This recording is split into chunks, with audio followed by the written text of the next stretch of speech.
ചേട്ടാ നമസ്കാരം. നമസ്കാരം. ഇന്നലെയും ഇന്നും നമ്മുടെ കേരളത്തിലെ മാധ്യമങ്ങളുടെയൊക്കെ ആ, വലിയ ഹെഡ്ലൈൻസ് എന്ന് പറയുന്നത് മഞ്ഞുരുകുന്നു എന്നുള്ളതായിരുന്നു. അപ്പൊ ഞാനിങ്ങനെ മനസ്സിലിങ്ങനെ ആലോചിച്ചു, മറ്റേ സുരാജ് പറയുന്നത് പോലെ ഇത് ഇങ്ങനെയൊന്നും അല്ലടാ എന്ന് പറഞ്ഞാല് ചുമ്മാ അങ്ങ് അടിച്ചു വിടുകയാണ്. മഞ്ഞുരുകുന്നു, കുറച്ചു കഴിഞ്ഞ് വീണ്ടും മഞ്ഞ് കട്ടയാവും കേട്ടോ, അത് ഉരുകാൻ പോകുന്നില്ല. മെനങ്ങാന്ന് മാധ്യമങ്ങൾ പറഞ്ഞു ചൈന ഇറങ്ങി, ഇനിയിപ്പോ ഒന്നും നോക്കാനില്ല, ചൈന ഇനിയെല്ലാം നോക്കിക്കോളും. ആ ഒരു സ്റ്റൈലിലാണ് അവര് വാർത്തകൾ കൊടുക്കുന്നത്.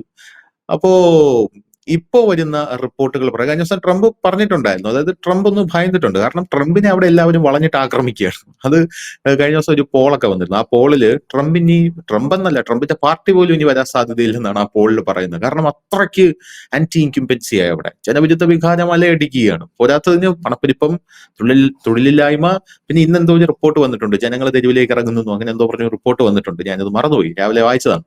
അപ്പൊ അങ്ങനെ ഒരുപാട് സംഭവങ്ങൾ അവിടെ വന്നിട്ടുണ്ട്. എങ്കിലും ട്രംപ് പിന്നോട്ട് പോകാൻ തയ്യാറല്ല. പിന്നെ RIC ഒന്ന് വന്നപ്പോ ചൈനയും റഷ്യയും ഇന്ത്യയും കൂടെ ചേർന്ന് നരേന്ദ്രമോദി അങ്ങനെയാണല്ലോ, നരേന്ദ്രമോദി ഇപ്പോ ലക്ഷദ്വീപിലും ഒരു ഫോട്ടോ ഇട്ടതേ ഉള്ളൂ, അപ്പോഴേക്കും മാലദ്വീപിന്റെ സമ്പദ് വ്യവസ്ഥ ഇടിഞ്ഞു പോയി. നരേന്ദ്രമോദി ഇവര് മൂന്നുപേരും കൂടെ ചേർന്ന് നിൽക്കുന്ന ഒരു ഫോട്ടോ, ഫുഡിന്റെ കാറിനകത്തിരിക്കുന്ന ഒരു ഫോട്ടോ, ഇതൊക്കെ ഇട്ടതേ ഉള്ളൂ. അതോടുകൂടി ഡൊണാൾഡ് ട്രംപ് ആദ്യം ഒന്ന് പറഞ്ഞു എനിക്ക് സന്തോഷമായി എന്ന് പറഞ്ഞു, ആ കണ്ണീരൊക്കെ തുടച്ചിട്ട്. പിന്നെ ഡൊണാൾഡ് ട്രംപ് ഒന്ന് ശാന്തമായിട്ട് പറഞ്ഞു, ഇല്ല അങ്ങനെയല്ല, ഇന്ത്യ ഞങ്ങളുടെ സുഹൃത്താണ്, മാങ്ങയാണ് തേങ്ങയാണ് എന്നൊക്കെ പറഞ്ഞു. എന്നിട്ട് ഞങ്ങള് നിങ്ങളെ അനുനയിപ്പിക്കും എന്നൊക്കെ പറഞ്ഞു. നരേന്ദ്രമോദി കഴിഞ്ഞ ദിവസം അത് കേട്ടിട്ട് അതേ ഭാഷയിൽ തന്നെ തിരിച്ചു പറഞ്ഞു, ഓക്കെ, നല്ല കാര്യം, ഇപ്പോഴെങ്കിലും നല്ല ബുദ്ധി തോന്നിയല്ലോ എന്നുള്ള രീതിയിൽ മോദിയും സംസാരിച്ചു. ഇത് മാത്രമാണ് നടന്നിട്ടുള്ളത്. ഇതിൽ മഞ്ഞ് ഉരുകാനായിട്ടും മഞ്ഞ് ഉറഞ്ഞിട്ടുമില്ല, മഞ്ഞൊന്നും ആയിട്ടില്ല. ആക്ച്വലി നമ്മുടെ അമേരിക്കയുമായിട്ടുള്ള ചരിത്രം പരിശോധിച്ചു കഴിഞ്ഞാൽ അമേരിക്ക നമുക്ക് ദ്രോഹമല്ലാതെ നല്ലതൊന്നും ചെയ്തിട്ടില്ല. നമ്മൾ അമേരിക്ക പറയുന്നത് കേട്ട് നിൽക്കുന്ന ഒരു രാജ്യമായിരുന്നു ഇത്രയും കാലം. 1964 നമുക്കറിയാമല്ലോ, ഗോതമ്പ് തന്നില്ല, ക്രയോജനിക് എഞ്ചിന് തുരങ്കം വെച്ചു, ന്യൂക്ലിയർ പവർ ആവുന്നതിന് തടഞ്ഞു, അങ്ങനെ പല കാര്യങ്ങളും. നമ്മുടെ നാട്ടിൽ മരുന്ന് പരീക്ഷണം, ചക്ക മാങ്ങ തേങ്ങ എന്നൊക്കെ ഒരുപാട് കാര്യങ്ങൾ. ഈ 60 കൊല്ലം കോൺഗ്രസിന്റെ ഭരണത്തിൽ അമേരിക്ക നല്ലപോലെ ഇവിടെ നിന്ന് വാരി, അത് സത്യമാണ്.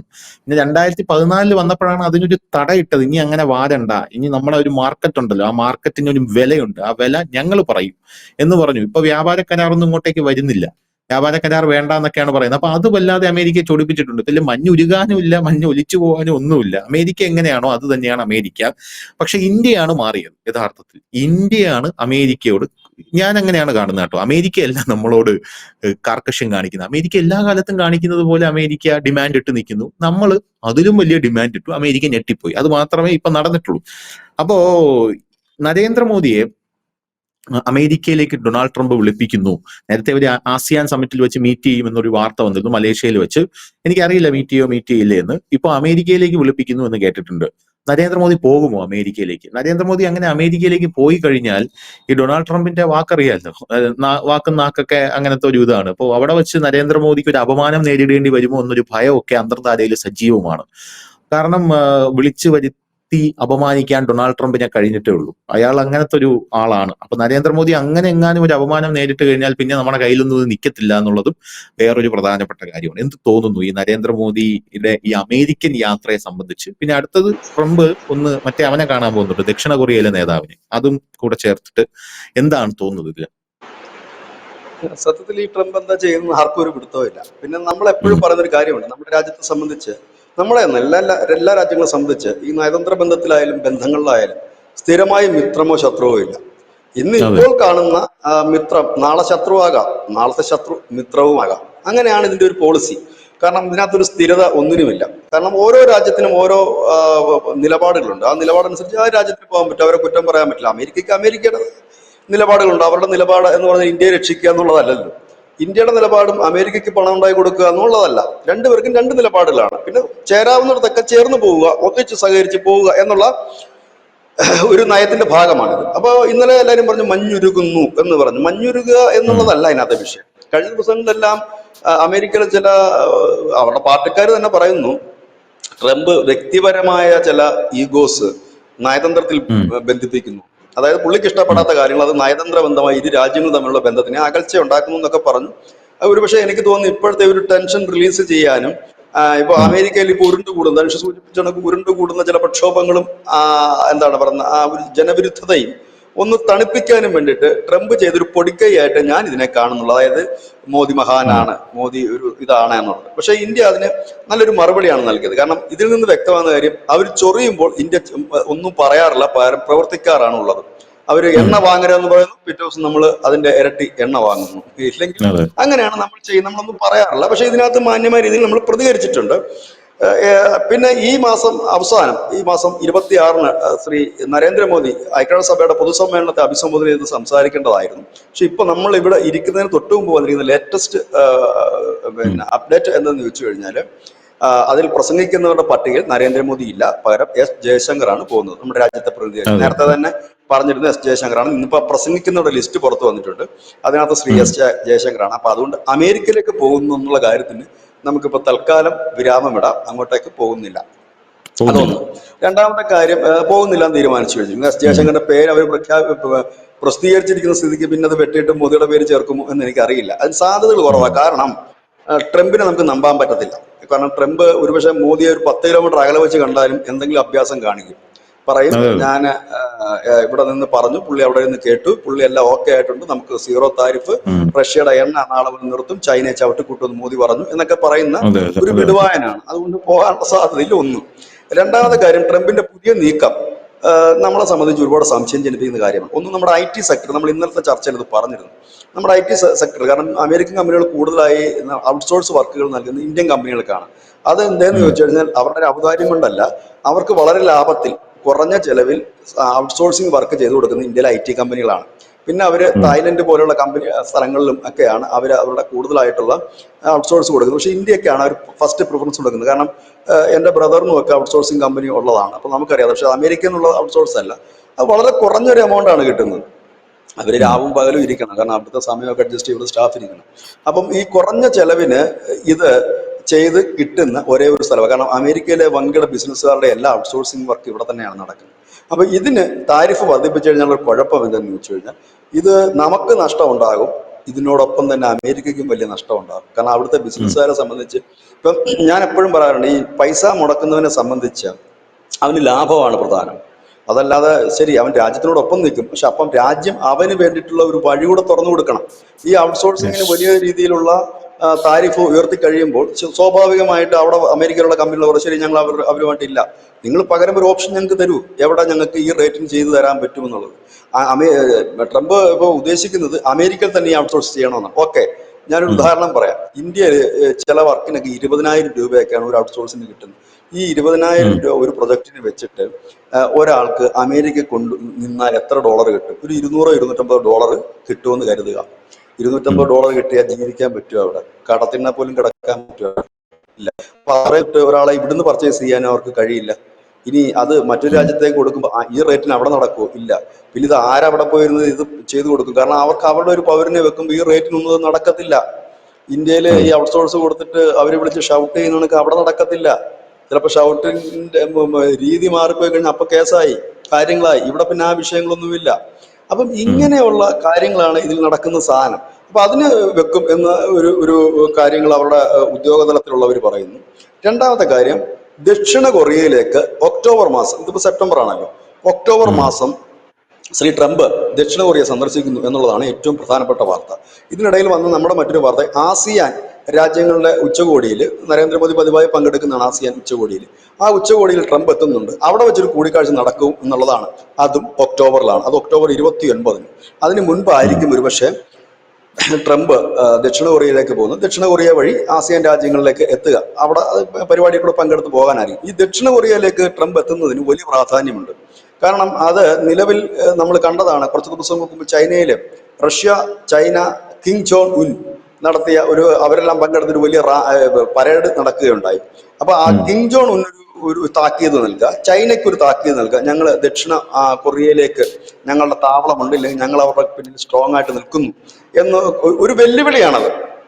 അതാണ് ഈ സമയം തന്നെ തിരഞ്ഞെടുത്തുകൊണ്ട് ദക്ഷിണ കൊറിയയിലേക്ക് പോകുന്നത്. കാരണം വെല്ലുവിളി മാത്രമല്ല, ദക്ഷിണ കൊറിയയെ ഒന്ന് ഒരു ആത്മവിശ്വാസം ദക്ഷിണ കൊറിയയ്ക്ക് നൽകുകയും വേണം. കാരണം ദക്ഷിണ കൊറിയ ഒന്ന് ഭയന്നിരിക്കുകയാണ്. കാരണം പമ്പന്മാര് ഉത്തര കൊറിയയും കിം ജോങ് ഉന്നും ചൈനയും എല്ലാം കൂടെ നിൽക്കുമ്പോൾ അവർക്കും ഒരു ഭയം ഉണ്ടാകും. അപ്പോൾ ട്രംപ് നേരിട്ട് ചെന്ന് കഴിയുമ്പോഴത്തേനും പറയും, കൂളായിട്ടിരിക്കും, ഞാൻ വന്നില്ലേ, ഇവിടെ എല്ലാം സെറ്റപ്പ് ആകുന്നു എന്നുള്ള രണ്ട് ആംഗിൾ ഉം, വേണം നമ്മൾ അതിനെ കാണാൻ. ഒന്ന്, ദക്ഷിണ കൊറിയ സമാധാനിപ്പിക്കുക. രണ്ട്, ഉം. എനിക്ക് എല്ലായിടത്തും ഒരു പിടുത്തം ഞങ്ങൾക്ക് അമേരിക്കയ്ക്കുണ്ട് എന്ന് പറയാം. ഇതിനിടയിൽ നമ്മുടെ ജർമ്മൻ ചാൻസലറുടെ ഒരു പ്രസ്താവന ഉണ്ട്. അദ്ദേഹം പറയുന്നത് യൂറോപ്യൻ യൂണിയൻ രാജ്യങ്ങൾക്ക് റഷ്യയെ ഒറ്റയ്ക്ക് നേരിടാൻ കഴിയില്ല, ഞങ്ങൾ വിചാരിച്ച റഷ്യയെ തോൽപ്പിക്കാനും കഴിയില്ല. അതിൽ അമേരിക്ക മുന്നിട്ടിറങ്ങണം. അതായത് അമേരിക്ക മുന്നിട്ടിറങ്ങണം എന്ന് പറയുന്നത് ആയുധത്തിന്റെ കാര്യത്തിലാണ്. നിങ്ങൾ യുദ്ധത്തിനാണെങ്കിൽ അമേരിക്ക മുന്നിട്ടിറങ്ങിയാൽ മാത്രമേ നടക്കൂ. അതല്ലാതെ മറ്റു രീതിയിൽ ട്രേഡിങ്ങോ മറ്റു രീതിയിൽ നിങ്ങൾക്ക് റഷ്യ ഒന്നും ചെയ്യാൻ കഴിയില്ല. കാരണം ഈ ഓയിൽ വാങ്ങുന്നില്ല എന്ന് പറഞ്ഞാലും ഈ പല യൂറോപ്യൻ യൂണിയൻ രാജ്യങ്ങളും വലിയ കടുത്ത പ്രതിസന്ധിയിലേക്ക് പോകും. അപ്പൊ അങ്ങനെ നിൽക്കുന്ന സാഹചര്യം, ഈ ഒരു സാഹചര്യം മുന്നിൽ കണ്ടുകൊണ്ടാണ് മാക്രോൺ ആയാലും, അതായത് ഫ്രാൻസ് ആയാലും ജർമ്മനി ആയാലും മറ്റു രാജ്യങ്ങളായാലും മോദിയെ വിളിക്കുന്നത്. കാരണം ഇന്ത്യ ഇല്ലാതെ ഇതിനൊരു കോംപ്രമൈസ് ഇല്ല. ഇവർ ഇന്ത്യക്ക് കൂടുതൽ താരിഫ് ചുമത്തുകയാണെങ്കിൽ കൂടുതൽ ഇന്ത്യ റഷ്യയോട് കൂടുതൽ അടുക്കുകയും റഷ്യ ഈ അടുത്ത കാലത്ത് യുദ്ധം അവസാനിപ്പിക്കുകയും ഇല്ല. ഇവിടെയാണ് വലിയ ഓഫറുകൾ യൂറോപ്യൻ യൂണിയൻ രാജ്യങ്ങൾ ഇന്ത്യക്ക് വെക്കുന്നത്. നിങ്ങളിത് എങ്ങനെങ്കിലും തീർത്ത്, അവർ പറയുന്ന റഷ്യയുടെ എണ്ണ വാങ്ങരുതെന്നല്ല പറയുന്നവർ, അവർ പറയുന്നത് നിങ്ങളിത് എങ്ങനെങ്കിലും ഒന്ന് അവസാനിപ്പിച്ചതാ എന്നാണ് പറയുന്നത്. ഇവിടെയും ഒരു കീറാമുട്ടിയുണ്ട്. ട്രംപ് കഴിഞ്ഞ ദിവസം പറഞ്ഞത് ഞങ്ങൾ അവർക്ക് സൈനിക സഹായമൊന്നും നൽകില്ല ഉക്രൈന്, പകരം അവരുടെ വ്യോമ സമുദ്ര അതിൽ ഞങ്ങൾ നിരീക്ഷണമുണ്ട്. റഷ്യ പറഞ്ഞിരിക്കുന്നത് ഇങ്ങനെ നിങ്ങളെ ഏഴായാലും തടുപ്പിക്കത്തില്ല യൂറോപ്യൻ യൂണിയൻ രാജ്യങ്ങളെ, നിങ്ങളുടെ നിഴൽ അവിടെ കണ്ടാൽ ഞാൻ വലിയ ബോംബിടുമെന്നാണ് അങ്ങനെ തന്നെയാണ് പറഞ്ഞത്. നിങ്ങളുടെ ഒരു സാന്നിധ്യം ഉക്രൈനിൽ കണ്ടു കഴിഞ്ഞാൽ ഞാൻ മാരകമായ ആക്രമണം നിങ്ങൾക്കെതിരെ അഴിച്ചുവിടും എന്നാണ് പുടിൻ പറഞ്ഞിരിക്കുന്നത്. അപ്പൊ ഈ അമ്പിലും ബില്ലിലും അടുക്കാതെ നിൽക്കുകയാണ്. എന്റെ കണക്കൂട്ടിൽ തോന്നുകയാണെങ്കിൽ ഈ വർഷം അവസാനം നമ്മുടെ ഇന്ത്യയെ വെച്ച് ലോക സമാധാന സമ്മേളനം നടക്കുന്നുണ്ട് ലോകരാജ്യങ്ങളിൽ. അതിന് ഇന്ത്യയാണ് അതിന് വേദിയാകുന്നത്. ഞാൻ മുമ്പ് ചർച്ചയിൽ പറഞ്ഞു, തനിക്ക് ഓർക്കുന്നുണ്ടോ അല്ലെങ്കിൽ പ്രേക്ഷകർ ഓർക്കുന്നുണ്ടോ എന്ന് എനിക്കറിയില്ല. അന്ന് ഞാൻ പറഞ്ഞു ശ്രീനഗറിൽ വെച്ച് പുടിനും ശ്രീ സെലൻസ്കിയും എത്തും, കൂടിക്കാഴ്ച നടത്തും, അവിടെ വെച്ച് യുദ്ധം തീരാൻ സാധ്യതയുണ്ട് എന്ന് ഞാൻ അന്നൊരു പ്രവചനം പോലെയാണ് പറഞ്ഞത്. ഇപ്പോഴും ഞാൻ ആ പ്രവചനത്തിൽ ഉറച്ചു തന്നെ നിൽക്കുന്നു.